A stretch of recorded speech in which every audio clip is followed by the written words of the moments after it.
Revelation chapter 1, verses 9 through 16.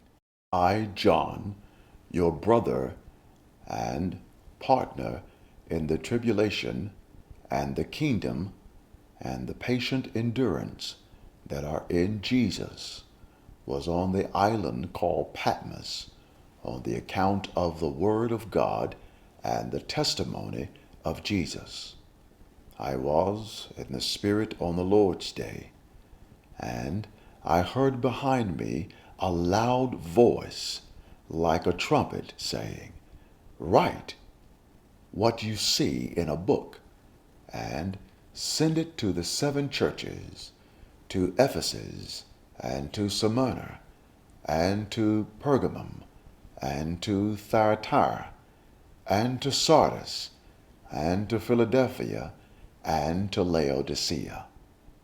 Then I turned to see the voice that was speaking to me, and on turning I saw seven golden lampstands, and in the midst of the lampstands one like a son of man, clothed with a long robe and with a golden sash around his chest.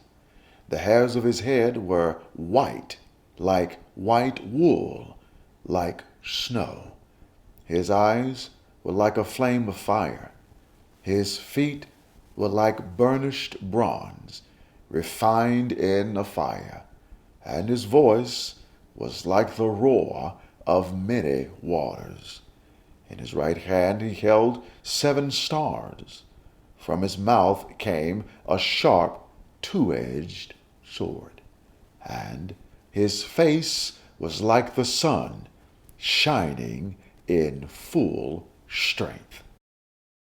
I am very excited to have this opportunity to share with you. I am anticipating seeing you guys together collectively in the church as soon as possible. But until then, we will continue to share. My thoughts turn quickly towards the church in this kind of bizarre time. The question becomes, who is the church? What is the church? What is our purpose? And how are we to operate in the earth? I thought that a good rehearsal of Revelation chapter 1 and 2 would put us at least in the frame of mind of what we should be thinking when we think about the church. Indeed, Christ is in the church. The chronology of the text reveals to us a very clear portrayal of John's actions. While exiled on the Isle of Patmos, John heard a voice behind him in verse 10. He turned to see the voice in verse 12. And upon turning, he saw seven golden lampstands at the end of verse 12.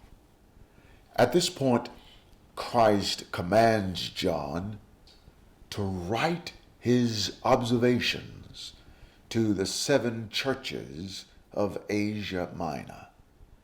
The lampstands mentioned were pieces of furniture found in the Old Testament tabernacle and the temple. In this text, the lampstands represent the church. The exiled apostle heard, turned, and looked. Listen again to what the banished reporter observed. Catch, apprehend, if you will, what arrested his attention. I saw seven complete golden lampstands, the churches, verse 13, and in the midst of the lampstands, one like a son of man, Christ, clothed with a long robe and a golden sash around his chest. The hairs of his head were white like white wool, like snow. His eyes were like a flame of fire. His feet were like burnished brass refined in a furnace. And his voice was like the roar of many waters. In his right hand he held 7 stars. From his mouth came a sharp 2-edged sword, and his face was like the sun shining in full strength. Revelation 1:12 through 16. John heard, turned, and looked. When he looked, he saw the church. In John's vision, the formerly crucified carpenter stood victoriously in the middle of the groupings of lampstands or church. When John turned to see the voice, his repositioning himself did not reveal at first glance the person behind the voice, but the location of the voice.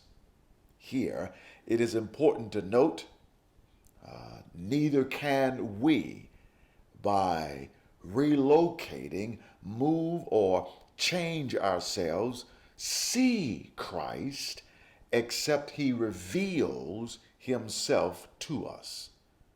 The perceptive apostle noticed first that the voice emanated from the middle of the lampstands, in the midst, or from inside the church. The location of the voice speaks to both its origin and operation. The completion of John's vision annotates the purpose of the voice: operation inside the church. The voice said, "Write," and write he did. Jesus commanded John to remind his readers that Christ was in the church. Meticulously, John records this message for every church in every age. You and I must appropriate this message for ourselves, yearn for it, and carry it to others. We must remind others of Christ's presence in the church. The message is not limited to the 7 churches of Asia Minor, but to every group of believers proclaiming Jesus as Lord and naming the name of Christ. The lampstands mentioned in the text were golden, portable lampstands that held small oil lamps. Similarly, the church ought to be pure like the gold, portable and powerful, that is, filled with the oil of the Spirit. These distinctive character traits ought to define every church. Let nothing stain you, let nothing stagnate you, let nothing strip or sap you of your strength in the Spirit. Then and now, Christ's message to John and to us remains clear. Christ dwells in the church.